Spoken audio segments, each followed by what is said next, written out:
webinar today. Just a last reiteration of our housekeeping that everyone has been muted on entry.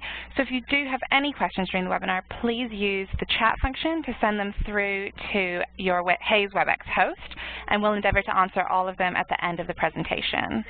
You can get more information on this and our other reports at hayes-us.com.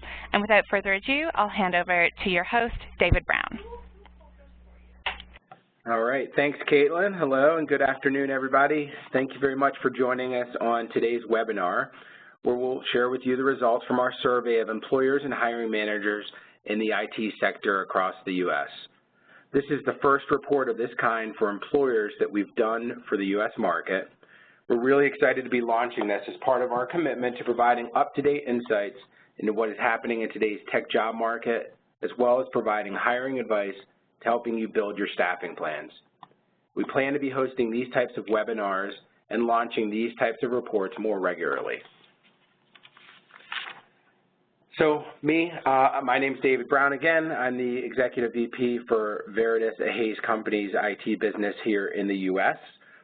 We will have approximately 30 minutes to share the results of the survey and 15 minutes at the end for questions. You can send your questions as we go along or wait until the end, and we'll cover as many of those as possible. Please send your questions via the chat function on the right-hand side, either directly to me or to the Hayes WebEx host. In addition, we also have David Neese, who leads our Chicago IT team, on the call as well to answer questions at the end. I'll go ahead and answer one of the questions that we're likely to be asked now, which is that a recording of the presentation will be available later on today and can be found at hayes-us.com/IT-market-insight.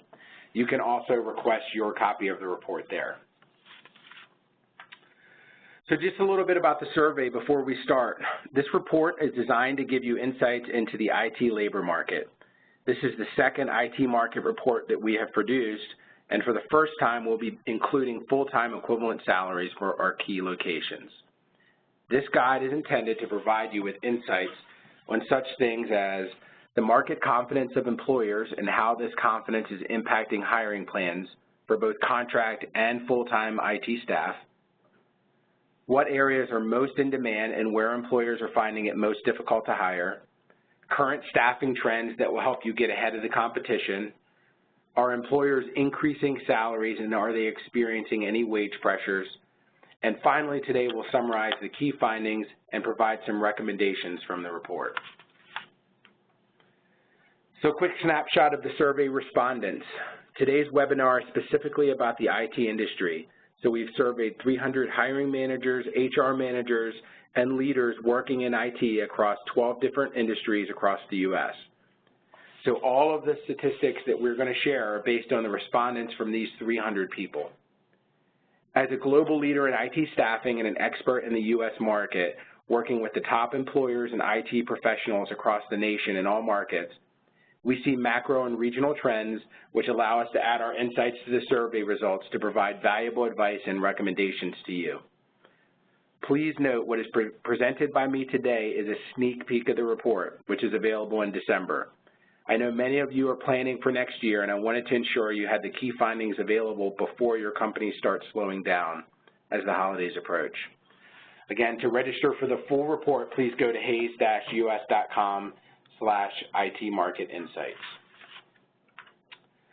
So let's start by looking at employers' market confidence and what this means for you as an employer. So looking at the U.S. IT job market overall, the survey results show that IT employers remain confident in the country's economic stability. Business activity expectations are even higher than this time last year, which is translating into ambitious hiring plans for both full-time and contract IT professionals. That demand on an already tight market does mean increasing wage pressure, and most employers intend to increase salaries for targeted roles to attract top talent, with security and business intelligence most in demand. Looking at some specifics, 39% of employers surveyed expect the economy to strengthen in the next 6 to 12 months, which is 11% higher than last year. Just 15% say the economy will weaken. We sometimes see some hesitation in the market during an election year, and this survey was done before the election, but it seems that IT employers are confident in the strength and stability of the U.S. market. So how is this optimism impacting business? Well, looking at the next 3 to 6 months, 51% of employers say their business activity levels increased. This is slightly lower than the previous period, but still indicates strong industry-wide growth, especially with just 16% saying that it has decreased. Employers continue to be confident about the next 3 to 6 months, with 60% predicting further increases. So for our last report, 56% predicted activity increasing. So this was a little higher than the actual, but not by very much. If that difference continues, then we're likely to see about 55% of employers predicting increases, which is very good news for the market. So how is this impacting hiring? Well, this market confidence and business growth is resulting in significant hiring activity. In the past 3 to 6 months, 3/4 of employers have made at least one hire, and looking forward, 82% intend to hire in the next 6 months. Breaking that number down further, 39% of employers say they are definitely hiring, while 29% say they intend to, but it will depend on budgets and project outcomes. It's great to see that employers are aligning their hiring plans with business results and requirements. I think that's a very healthy approach, and even if you're busy when you're hiring reflects overall business strategy, then you're more likely to be aligning IT strategy and planning with the business. If we look at the past 3 to 6 months, the majority of hiring was at the intermediate and advanced level, primarily in development, testing, cloud, and BI in both full-time and contract roles. The overwhelming movement towards app development is clear, with 35% of employers saying they plan to hire application developers. That's a huge demand in an area that already remains very talent short. So in other areas, employers are looking for projects and change experts, as well as testing, infrastructure, and help desk professionals. With the continued pressure on the demand side of the equation and a smaller supply of candidates for many of these areas, we will continue to look at a competitive hiring landscape for some time. In those areas, higher compensation rates are becoming the norm, but there are other attraction tools that you can use to find the right candidates, such as benefits, your work environment, and types of projects that will attract ambitious IT professionals. On the other hand, help desk candidates tend to be more available in most markets, so employers are able to set the expectations for compensation and work environment. So 59% of IT employer respondents say the U.S. suffers from a critical skills shortage. When asked which areas of IT are most affected, security was the clear leader, And this is not surprising, as every news story about another security breach means more calls to us about finding security professionals. Development remains a very talent-short expertise, especially in specific language such as Java and Angular, followed by cloud and business intelligence. Given that about half of hiring managers say they are planning on hiring developers over the next few months, this will exacerbate the already small pool of talent in this area.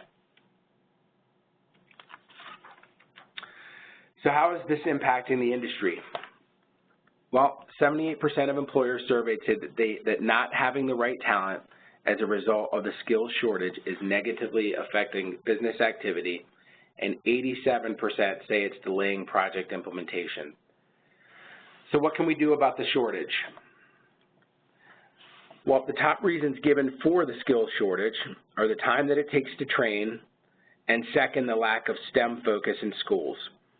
So the crux of this skills shortage is that we don't have enough people actively training. So how can we fix that today? Well, first and foremost, I'd say invest in your employees. If you need someone with knowledge of a particular programming language and it takes you 6 months to hire someone, in that time you could have hired a more junior candidate and trained them to the same level. Being open to those candidates who are available and willing to learn, because otherwise we are never going to bridge that gap. I can't stress that one enough, that is probably the #1 thing that we could do today to to decrease that skills shortage.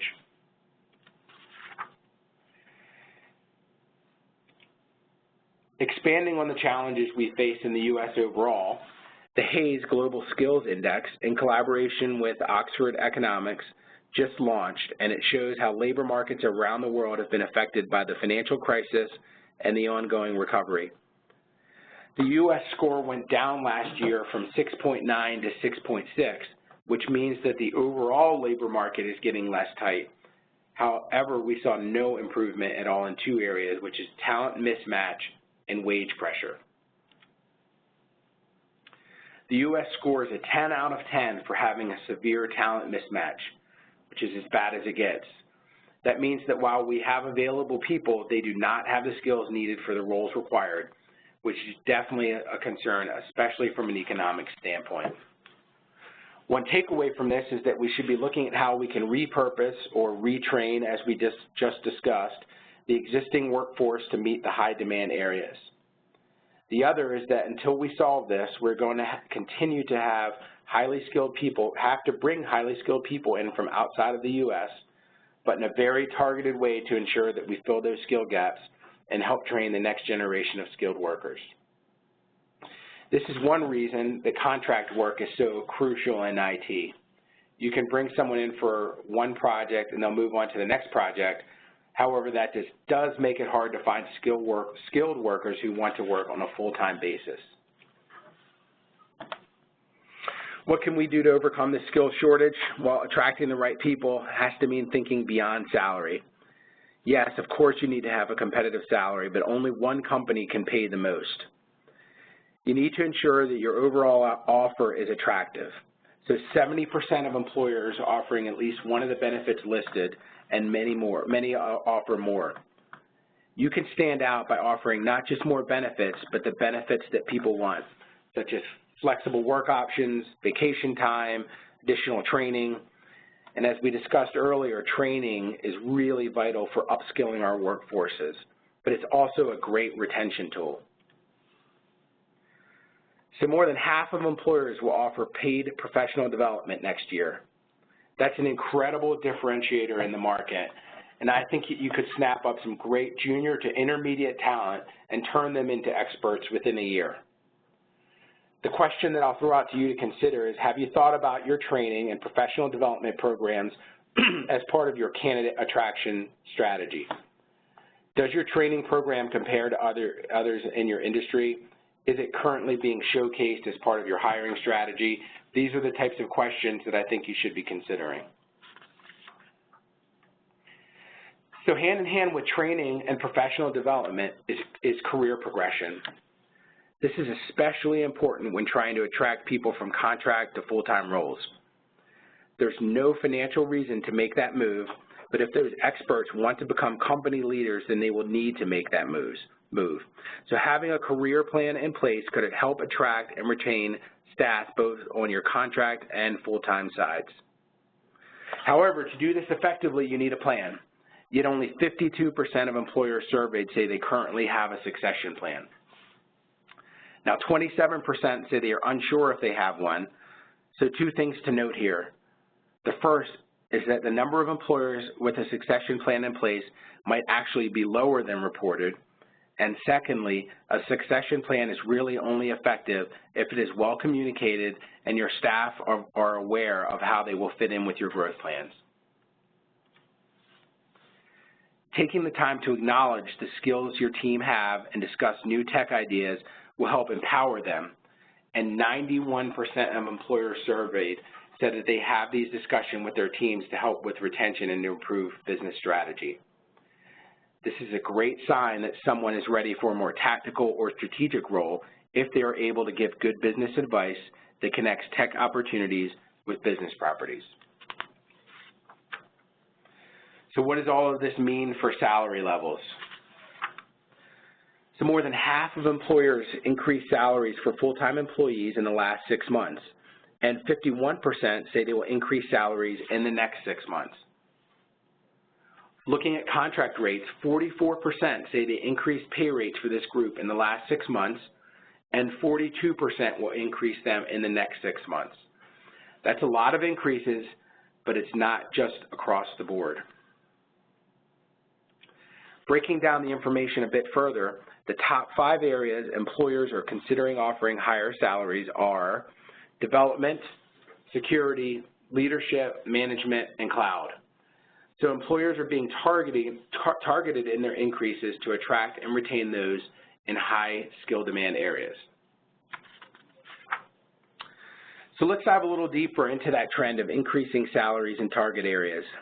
At the top, you can see that many of the contract salaries are staying the same, but security is very likely to see increases due to demand in that area. Looking at full-time, there is a definite trend of employers wanting to grow their full-time teams, and a larger proportion of employers are willing to increase salaries.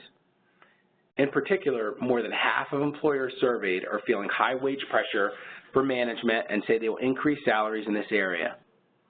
Almost as many are increasing salaries for security, followed by development, cloud, testing, and leadership. So those are our most in-demand areas, and employers are meeting these with higher salaries. So if you're not planning to increase salaries, make sure you're staying on top of what the market rate is. You don't have to increase salaries and stay ahead of the market, but if everyone else is increasing salaries and you don't for 2 to 3 years, you could find yourself at a competitive disadvantage. We'd be happy to discuss that at a local level if you had any questions about specific skill sets with your account manager in the city that you live in. The other key point to reiterate here is that although salary is important, again, only one company can pay the most. So that is one factor, but not the only one. We have to make sure that we're selling our total package throughout the entire hiring process. We have to make sure that we're promoting benefits, healthcare, retirement plans, other perks, vacation time, flexible work hours, training, development, work from home. Anything that you can do to help sell your company will make a big difference. So despite it being a candidate short market, employers are still striving to find the ideal candidate.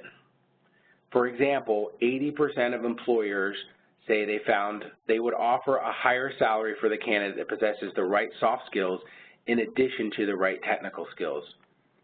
15% will pay between 3 to 6% more, and 42% would increase a salary by more than 6%. So these are not insignificant amounts. Employers also want someone who is up to date and committed to their career growth. Although having skills in all the latest technology is not always possible, 69% of employers are willing to pay more to the candidate that can demonstrate their relevancy in new technical skills, and 37% are willing to pay more than 3% more. So the key message here is to be open to altering your salary levels. If your candidate expectations are close to your intended salary, look at whether it's feasible to increase there or whether they would rather negotiate for vacation time or flexible hours or work from home. Having that conversation might work out well for everyone if we do it early enough in the process. So what does all of this mean? Well, at a regional level, you probably noticed that we asked what city you were in when you registered, and we have taken the cities with the most registrations and broken out some of the key trends that we're seeing there. So starting with Dallas, you can see that half are not planning to hire, which is a bit higher than the national average. The other thing that's interesting here is that of those who do want to hire, there's more uncertainty around whether that will happen. Business factors could be to do with the results or budgets or changes in direction, but in Dallas, we've seen a lot of companies moving in or expanding, including State Farm, Toyota, Liberty Mutual, and others, so there is a significant amount of competition for the top hires there. Moving to Chicago, a lot less uncertainty here. People know what they need to do, and half intend to hire. Some of the market factors driving Chicago are employers looking to nearshore to reduce their labor costs, and a lot of employers are moving downtown to attract younger talent. On the next line, you can see Atlanta, where hiring plans are about on par with the overall trends, but we are seeing slightly more certainty, with almost half saying that they won't be hiring in the next few months. Still a large number who are hiring, and that is primarily being driven by several major corporations opening large IT hubs in Atlanta, including Mercedes-Benz, Anthem, Honeywell, NCR, and GE. Competition in Atlanta for top talent is really putting candidates in the driver's seat. And finally, Orlando, which is very confident in hiring expectations, with 57% saying they will be hiring in the next few months. There have been some large employers who have moved to Orlando over the past few years, and they've hired thousands of technology professionals. So these ongoing expectations for hiring are not surprising at all there. Looking at the skills in demand, I would say that the top 5 skills in demand nationally are reflected in the results from each city, but they vary in importance and therefore in demand. So again, starting at the top with Dallas, application development is the #1 skill in demand, according to respondents. This is followed by security and business intelligence.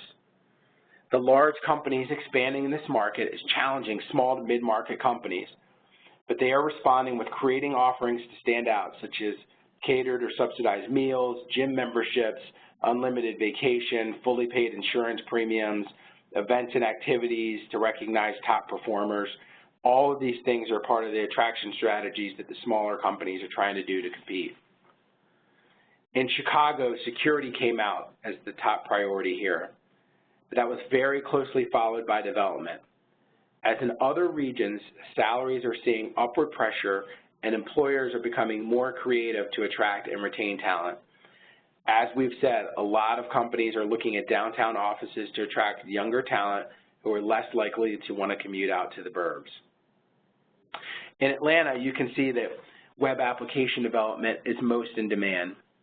Increasing need for talent could see salaries rise, but other benefits such as the ability to work remotely, 401k match, bonuses, company-paid health insurance, they're all becoming critical when candidates are comparing opportunities.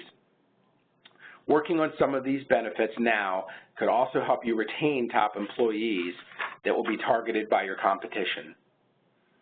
Atlanta is known for its traffic problems and has some of the longest commutes in the country, so major companies have adopted generous work-from-home policies, which has helped attract and keep top talent. And finally, in Orlando, web development is the most sought-after skill, followed by security and projects or change management.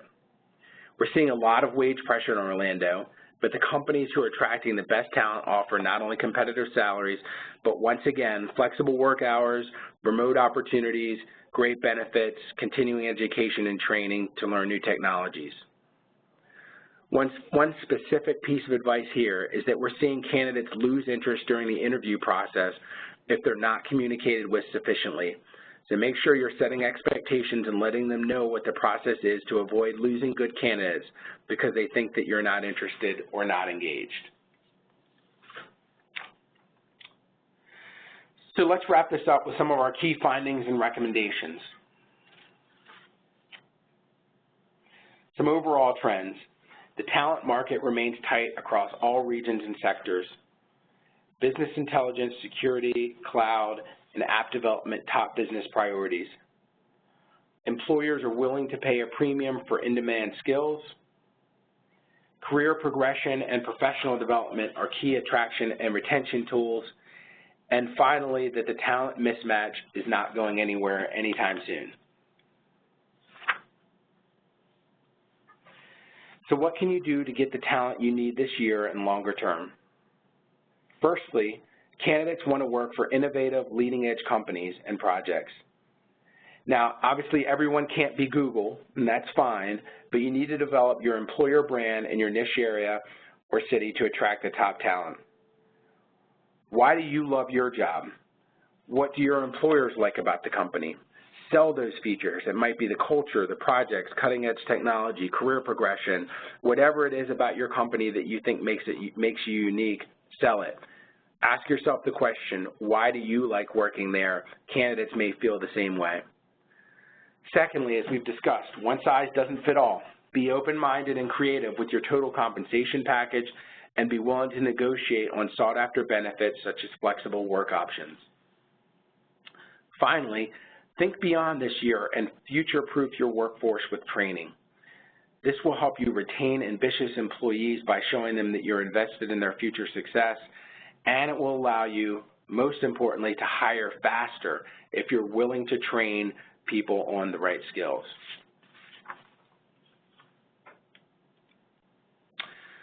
So that's all that we've got for today, but we do have a few minutes for some questions. If you haven't already, please send any questions that you have using the chat function. As I mentioned on the front end of the call, I have David Neese with me here as well to help with the Q&A session. So I will give it a few seconds, and then we'll start with some questions that have been sent in.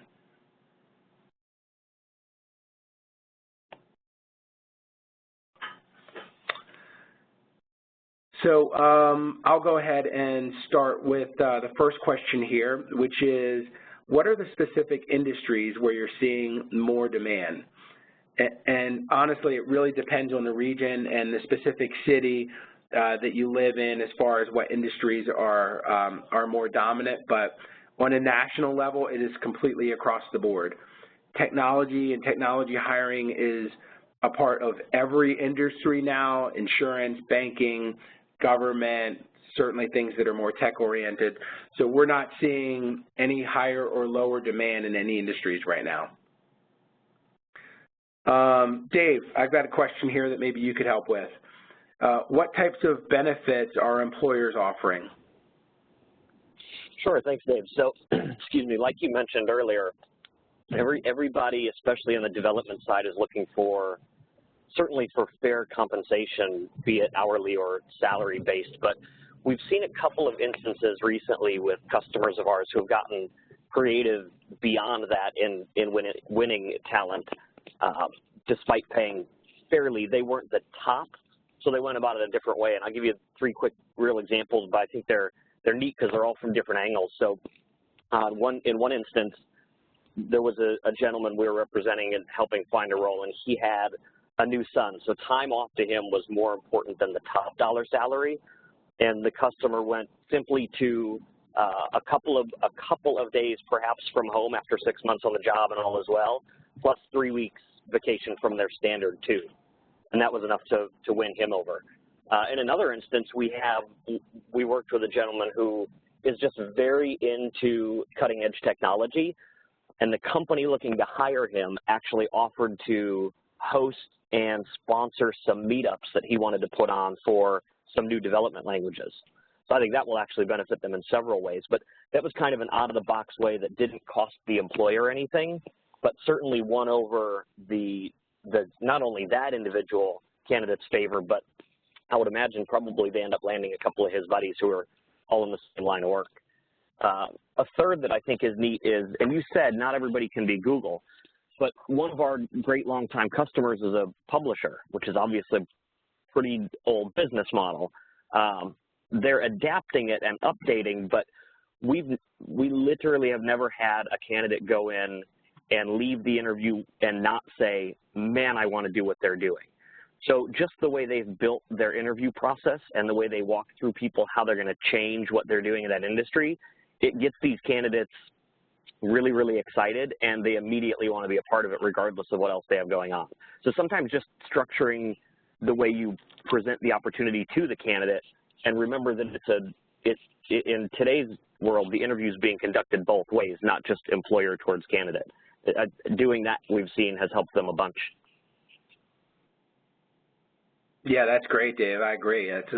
That last point, I think, is an especially important one, which is with the candidate market the way that it is today, that companies, employers need to be selling as much as they are interviewing, right? Because there are a lot of options out there for candidates. So getting to understand, and this is where working with a recruiter can really be helpful, and they can tell you what's most important to that candidate because everything's different. But being able to sell different aspects of your company to different people, you may not sell it the same way to 2 different people, I think it is really important. So no, those are all great points. Next question we have, how can a smaller employer stand out against some of the big guys? And, you know, I think we kind of touched on this one a little bit earlier, but I think one of the big advantages that a smaller company has is that you're more nimble. for a big company to try a new technology or to implement a new training program or to allow people to do professional development, maybe even outside of work, that can be a lot tougher to do. You run into equity issues, or you have to get things approved by legal, or we have too many critical systems with these big customers that won't allow us to switch to a newer technology. It's just much harder for a big company to move. So smaller companies, I would say, be more flexible. Use that to your advantage over the big guys. And I think that you'll find that would definitely work. Another thing that you could do is, we all know that social media is huge nowadays. Use social media to create an employer brand that shows why someone would want to work for you. A lot of the newer workforce, that's how they communicate, the people that are coming out of college now or early in their career. So target those people where they live, right? That's on LinkedIn, that's on Twitter, that's on Instagram, whatever those things are, but use that to sell your company. Get testimonials from your current staff. Put videos out there. Show them that you're using cutting-edge technologies. Show them that you've got great career paths. Have people talking about it. Kind of reach out to them where they are. I think that those are a few things that you can do, and really much harder for a big company to do than a smaller company to really make yourself stand out. So next question, and this is a real general one here, Dave, so I'll throw this one at you. What's the next big thing in IT? That's all, huh? That's it. Okay. I guess I'll answer it kind of two-pronged, and it'll be a little bit more of what we're feeling here on a local basis, but I know I've seen the same in some other markets. We continue to hear from our customers increased conversation about DevOps and what is DevOps. And some customers think that there's a product on the shelf that will solve all their DevOps needs, and others understand that DevOps is a mindset and has a beginning but no end, almost kind of like when Agile was first coming about and being talked about. So we hear a lot about that, and it's not just one thing, because it then trickles into, if it's really being implemented and they want that culture change, it trickles into all parts of the organization, really. Infrastructure's got to be on board, development's got to be on board, testing, security, et cetera, if they want everything to really operate that way. And I know a lot of our customers are feeling that crunch to head that direction simply from a speed of release, speed of update, whatever their product or service is. If they've got a customer who's coming to market more frequently and more quickly than they are, then if they're in a commoditized world, then they're behind. So we hear a lot about that from what's next in IT, kind of a hands-on perspective. From an IT staffing perspective, I have a lot of conversations with customers lately and really over the past couple of years about kind of some creative staffing models. So a customer, for example, may not want to add 20 or 30 FTE headcount in a market from a liability standpoint and having that total all bought in headcount, but they also are having a hard time dealing with the 6 months turnover and knowledge loss and all of that from a pure contract perspective. And then thirdly, if they really do need 20 or 30 people, the number of resumes they'll get in interviews they have to do is overwhelming. It'll just eat up the staff's time for 6 months. So some of the conversations I've had about that are really kind of a model where a customer will come to me and say, we need to build a team of 20 people, 16 of which are Java developers, 4 of which are automated testers.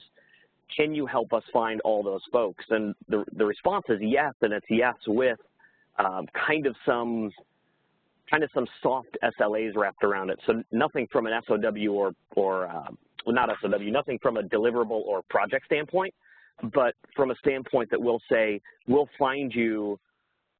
we exclusively will find you these number of resources and have them onboarded by X date, and then perhaps even something wrapped around if someone falls off, we'll have them backfilled within X amount of time. And it gives the customer that peace of mind that we really will assemble a team for them and keep that team together. So we've seen that as a trend, certainly from a conversational level as well. Great. Thanks, Dave. Next question. How do we create a cohesive team when we use a lot of contractors and many people work from home? Great question. First off, I'd say a lot of it starts with when you hire people, and that's doing the proper onboarding so that everyone gets to know everyone, contractors, full-time staff, your HR group, your training group, whatever those things are, really taking the time to invest in people when they start, no matter what role it is that they fill. I have seen this a lot where, especially contractors, they're hired in for a certain period of time for very specialized skill set. So literally they come in, their first day, they're shown a desk, they're sat down, they're given some code to work on, and that's it. Obviously, very difficult to build a good team environment when they haven't even had a proper introduction to everyone. So, you know, I think that is vitally important to onboard people the right way. Secondly, and this is something that I can speak to firsthand because we do this a lot internally, is to make the most of video conferencing. It's a great way to be present without actually being there. Again, I'll speak from personal experience here. We used to do a lot of meetings by phone, you know, remotely, and it's just not the same. But we implemented a video conferencing technology, and it has made a world of difference as far as bringing our teams together and making everyone feel like you're really part of something. So if you do have a lot of work from home, I would highly recommend doing that, and it's, you know, relatively inexpensive to do and easy to implement. And last, I think it is important to have some face time. So even if people are working remotely, it's important to have a weekly meeting that everybody attends in person. It's also important to do some type of team building thing. And that doesn't have to be a big off-site adventure, although those are great and people love those. It could be a team breakfast once a week, or catered in lunch once a week. Or maybe it's a happy hour, or whatever that may be, but it's really important to get everyone together at least once a week to be able to build those connection points. So I think if you onboard people the right way, maybe you think about using video conferencing, and then you have a weekly meeting to really get everyone together in the same room, then you can overcome those obstacles that come with a lot of work from home. So, next question here, we actually have a couple of questions along the same lines of, you know, what do employers value more? Is it people with a lot of experience, or is it people that are fresh out of school and maybe have been trained on some of the newer technologies? And Dave, I'll kind of throw that one to you first, and maybe we can both tackle that one. Sure, that's a great question and a common one that we get. And I would answer it less I guess total number of years of experience and more technology related. I mean, most of what we get from our customers is so technology focused that that's what they're looking at.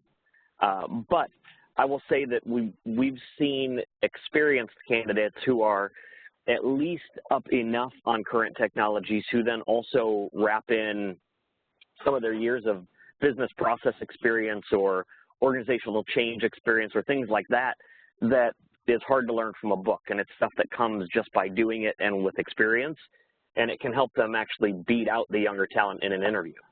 I think where sometimes the struggle is if you look at somebody with a lot of experience, maybe it's been a while since they've been on the job market. So I think that person, I think the critical piece is make sure you get in the interview, and then you can often beat out that younger talent once interviewing. But I see a lot of times those folks don't get to the interview phase, and it could be because they haven't built a resume in 15 years or because they haven't been in a first interview in 15 years. And I think they need to rely back heavily on the recruiter for that. The team of recruiters we have, I know in all of our offices and certainly here in Chicago, they spend a large majority of their day, 5 days a week, helping individuals with their resumes, helping individuals get prepared for interviews specific to the style of that particular customer and things like that. I think if those experienced individuals asking the questions rely on those folks for some of that help, they'll see themselves get probably deeper into the process and more quickly into that beginning of the process, and then have better success winning something. Agreed. Yeah, I would echo that, and I would maybe highlight one thing that you talked about there, which is at this point, and this really goes back to one of the recommendations that I made earlier, is that companies are typically looking for the right skills. What we don't see right now on a large scale is the flexibility to say I'm open to hiring anyone who's willing to learn and training them. That's part of the talent mismatch that exists today. Even though there aren't that many candidates out there, employers we're finding still want the right person with the right skill set. So that really doesn't matter if it's senior, junior, been doing this for 20 years or 2 years or whatever. That companies are looking for someone with the right skills. So I would say that if you've got 20 years of experience, or if you have 2 years of experience, what you can do to improve your odds, along with all the things that Dave mentioned, he's exactly right, is really invest in yourself to learn some technologies that you know are on the cutting edge that employers are looking for. And your local recruiter can help you with that information if you want to know what are employers looking for in my city right now. But anybody can go out and not just books, but there are training classes, there are code challenges that are out there, there are things that you can do online. In every city there are meetup groups and user groups that you could go attend. So if you said, I wanted to go learn how to be Java, I've never done Java before, I know everyone's looking for Java, so I want to learn that. Well, there are a million resources online that you could look to start teaching yourself Java. Like I said, go to user groups, learn from other people. There are social media groups that are out there that will kind of coach people along on how to do it. So I think that investment in yourself, and it doesn't matter what level of experience that you have, towards what companies are looking for, will really dramatically improve your odds of being able to find the right job.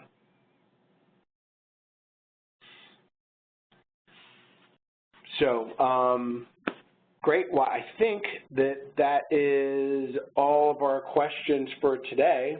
As I mentioned earlier, the report comes out next month. So if you want a copy, please visit the website on the screen here to reserve your copy of it. I really thank everyone who completed the survey. We greatly appreciate it, and we thank you for your time today. Have a great afternoon. Thanks, everyone.